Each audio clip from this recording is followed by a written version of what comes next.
movement of 6 crews here from Poland through to Tunisia, and all eyes on the Olympic silver medalists who have had to go the long way round to make it to their own home games, but we'll come on to that in just a moment.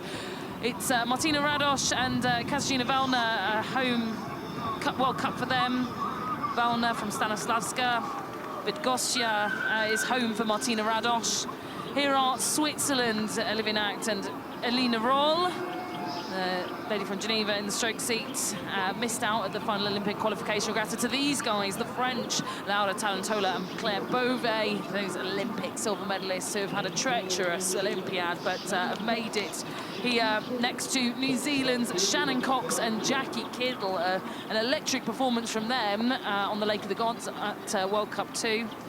To come home with silver to Great Britain, who have been the on-form crew, absent from this World Cup, but certainly the ones to beat. China, back again. We've not seen this combination since World Cup 2 in 2023.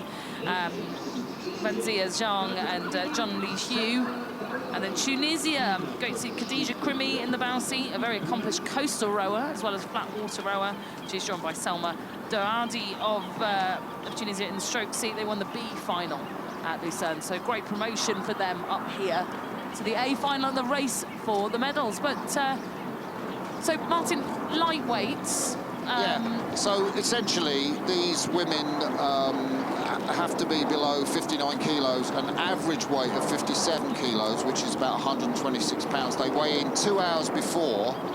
Ideally, they train pretty much close to that rate during the season, but it's the average weight that's really important, which is 57 kilos, and that's what makes a lightweight female oarswoman. And talk me through, because actually they have to do all of that as additional kind of prep on the run-up to the race, right? Because they weigh in on the morning of the competition. Yeah, they weigh in 2 hours before. They generally take on more food and nutrition after they've weighed in, and maybe add, I don't know, an extra quarter of a kilo or whatever to their body mass with fluid and what have you, but you've really got to be comfortable at the weight.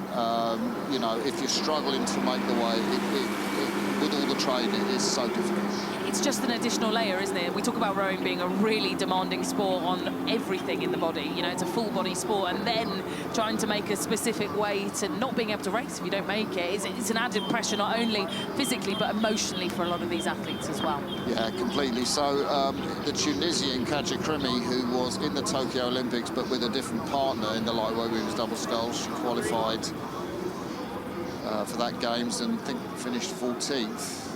Great start by the Swiss, but French and New Zealand, I'm going to be fascinated to see who's going to win this contest. If the Swiss can get amongst the medals, that'll be fantastic for this double, who are not going to Paris. And we've not seen them race each other really yet since the World Championships last year, where obviously both, but the New Zealanders managed to clinch a direct ticket to Paris. We talked about the French missing out on those top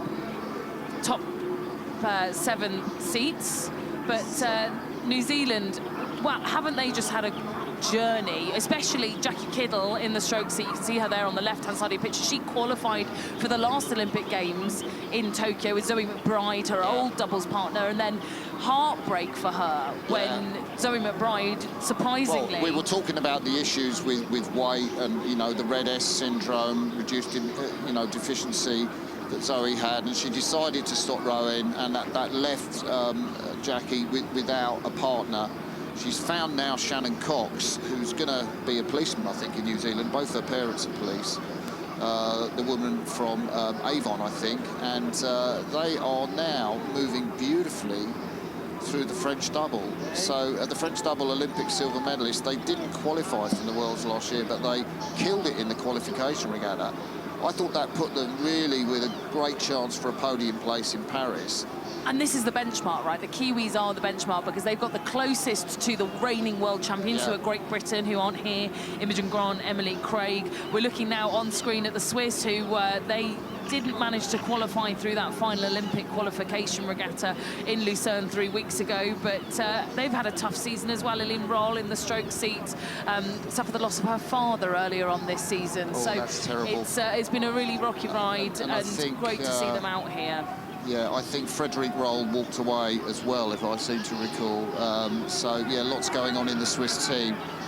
But this New Zealand double really stretching out, coached by James Coote, and of course they train with the New Zealand heavyweight women's double, Brooke and Lucy, which is great. You've got those, you know, the open weight women's double from New Zealand and the lightweight women's double, two training partners, really to push each other on.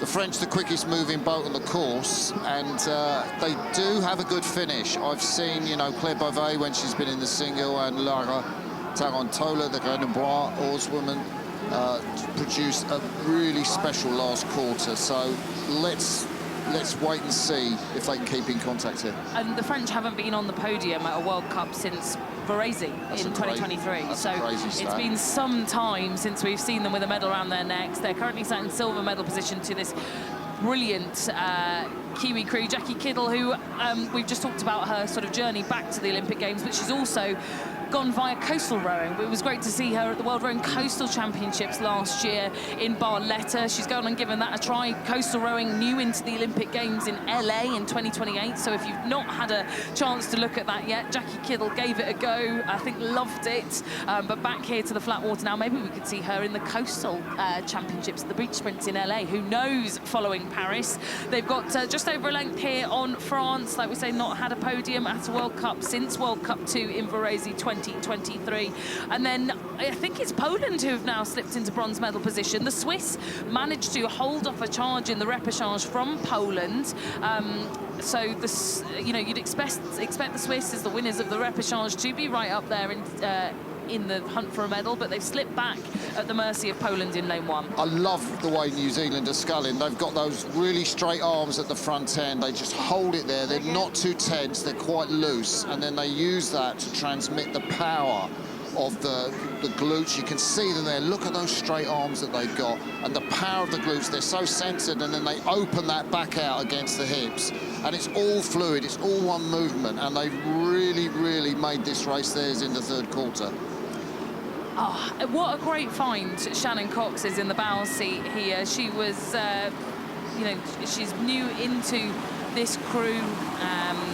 Yeah, from last year was her breakout year. Yeah, just last year, and it's hard to believe given how dominant they are now. 500 metres to go. Jackie Kiddle, last time she was in Poznan, actually, she was the media person for Rowing New Zealand. She wasn't even racing, so I think she's delighted to be back out on the water this time around, having found that new partner in Shannon Cox. Here are Tarantola and Beauvais. We just saw Lara Tarantola there in the bow seat. Take a little glance over their shoulders to see just how wide that bridge is that they need to cover to get themselves back up to gold medal position. But it's looking like a tough mountain to climb here for the French, because the Kiwis, wow, look at that drive that they've got here. Kiddle and Cox. A little call there from Shannon Cox in the bow seat, and they are the fastest moving boat on the water now, and that margin growing. Poland are the ones still on the podium in bronze medal position. Yeah, this has been an amazing scull from the Kiwis. They've really taken it away from the French Olympic silver medalist. I did think the French were going to be quicker. I'm really surprised at that. We'll see if Tarantola and Beau can produce that famous last 250-metre sprint that should be in their back pocket. But it's going to be a tough job for the French to get back on these two women. Here comes that racing increase here from Jackie Kiddle. It was a disappointment on the run up to Tokyo, left without a seat, but with the final competition ahead of the Olympic Games in the lightweight women's double scull, is going to be a golden performance out here in Poznan from a media representative back to a gold medal winning athlete here for the Kiwi, joined by Shannon Cox. They will take gold at World Rowing Cup 3. The Olympic silver medalists will be silver medalists once again, but this time here in Poznan. And it will then be Poland that wins the fight of that final spot for the podium. Velna and Radosh at their home World Cup. Great here for the fans. And Katarzyna Velna, she's been competing on the senior stage for the last 10 years. So a great round off to their performance here this weekend for her and Martina Radosh. But there are our victors. It's Jackie Kiddle, Shannon Cox, who promote themselves up to gold medal after that great silver in Lucerne. Yeah, there's the French in silver medal position. I thought both doubles looked amazing in the heats, and you see what it's taken out. I mean, they are Paris bound, this Polish double. Martina Radosh in the bow seat. She is a mother and a coach. And Katarzyna Welner, 30-year-old in the stroke seat from Krakow again, you know, southern Poland. They won that European qualification regatta to take them to Paris in Szeged. And even though they were that distance behind, they are absolutely shattered. And they're going to be so tired, a lot of these athletes. They're right in the thick of their training on the run-up to the Olympic Games. You know, we're right now a few weeks away. First race of the Games, what is it, the 29th of July or something? First day of Olympic rowing. Yeah, it should be imprinted on the tablet of my memory, but it's not. It's that sort of time, isn't it? It is, yeah. It is. And so, yeah, really not that long. And these kind of performances all count, all learning experiences as well, whilst you're under fatigue. So, you can hear the music perhaps in the background. It's the medal ceremony. Well, let's give confirmation. 7:02, just outside the 7-minute mark for the Kiwis. Tarantola and Beauvais, almost 5 seconds back. Radosh and Velner take the bronze medal ahead of China. But